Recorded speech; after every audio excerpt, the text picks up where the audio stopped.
Ma isweydiisay sababta Bitcoin iyo cryptocurrency-yada ay dunida u gilgileen? Ma rabtaa inaad ogaato sirta ka dambaysa lacagahan dijitaalka ah ee dad badan ka dhigeen maalqabeeno? Haddii aad rabto inaad si fudud u fahanto waxa uu yahay crypto, sida uu u shaqeeyo, iyo sababta uu u noqonayo mustaqbalka lacagaha, waxaad joogtaa meesha saxda ah. Halkani waa Duni Ogsoon, magacayguna waa Maxamed Mahad, oo kuu keenaya xog dhammaystiran oo ku saabsan crypto, laga bilaabo aasaaska ilaa iyo sirta ganacsiga.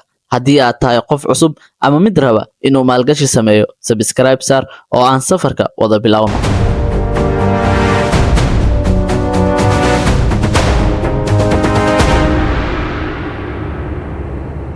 Cryptocurrency waa lacag digital ah oo aan la maamulin sida lacagaha caadiga ah.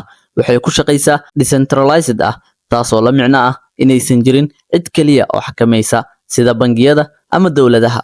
Waxa ugu caansan waa Bitcoin oo la abuuray 2009kii. Waxa uu noqday lacagtii ugu horeysay ee blockchain ku shaqaysa.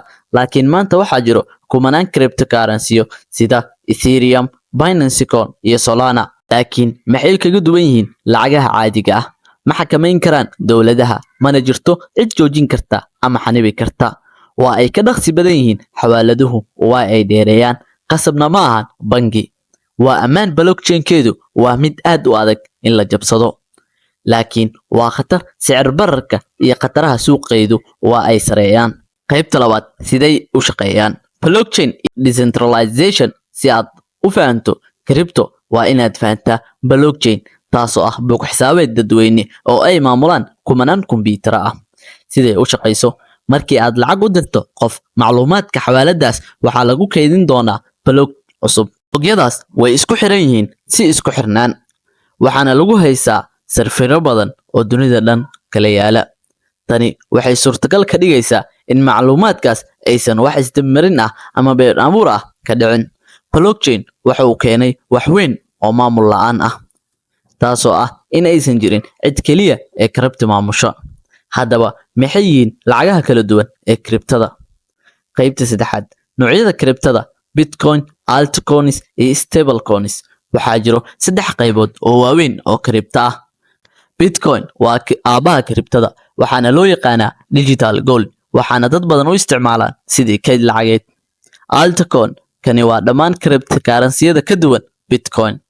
Ethereum waxa uu shaqeeyaa sida software blockchain oo lagu dhisi karo, waxaana lagu sameeyaa smart contracts iyo dApps. Solana, Cardano, Polkadot waxaa lagu sameeyaa si dhaqsi ka badan oo casri ah. Stablecoin kani waa crypto aan aad u kacsanayn, sababtoo ah waxaa lagu xiro lacagaha caadiga ah sida USD. Waxaa ka mid ah USDT, USDC, BUSD iyo wixii la midka ah. Marka, sidee loo iibsadaa ama loo iibiyaa crypto? Qaybta afraad, sidee loo iibsadaa crypto? Haddii aad rabto inaad crypto iibsatid, waxaa jira tillaabooyin muhiim ah. Samayso wallet, waa meel lagu kaydsado cryptogaaga. Wuxuu noqon karaa hot wallet sida MetaMask, Trust Wallet, ama cold wallet Ledger, Trezor. Crypto exchange dooro, waxaa ka mid ah Binance, Coinbase iyo Kraken. Lacag dhigo, waxaa crypto lagu iibsan karaa credit card, wire transfer ama peer to peer, oo ah in qof crypto u dirto ama crypto kuu soo diro. Crypto ku iibso: markii aad lacag dhigato, waxaad dooran kartaa cryptada aad rabto inaad iibsato. Laakiin xasuusnaaw, waxaa muhiim ah inaad iska ilaaliso khataraha suuqan. Qaybta shanaad, khatarooyinka iyo amniga crypto, scams iyo rug police. Mashruucyo badan oo been abuur ah ayaa ka buuxa crypto. Iska hubi inaad samayso cilmi baaris. Private keygaaga ilaali. Haddii aad lumiso private keygaaga, cryptogaaga wuu kaa lumayaa. Sicir bararka weyn: crypto wuxuu kor iyo hoos u kici karaa si lama filaan ah. Ha gelin lacag aad lumi karto. Qaybta lixaad, mustaqbalka crypto iyo Web3. NFTs waa sawiro, farshaxan ama heeso blockchain lagu kaydiyo. Dad badan ayaa malaayiin dollar ka sameeya NFTs.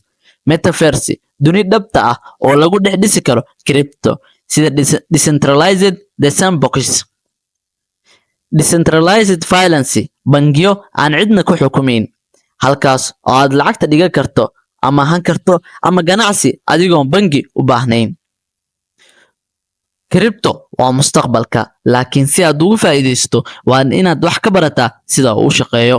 Haddii aad jeclaatay muuqaalkan, subscribe saar oo ka mid noqo bulshada crypto ee kobcaysa. Hadda faallo noogu reeb, ma tahay qof bilow ah mise waad hormartay? Waxaan rabnaa inaan aragno aragtidaada.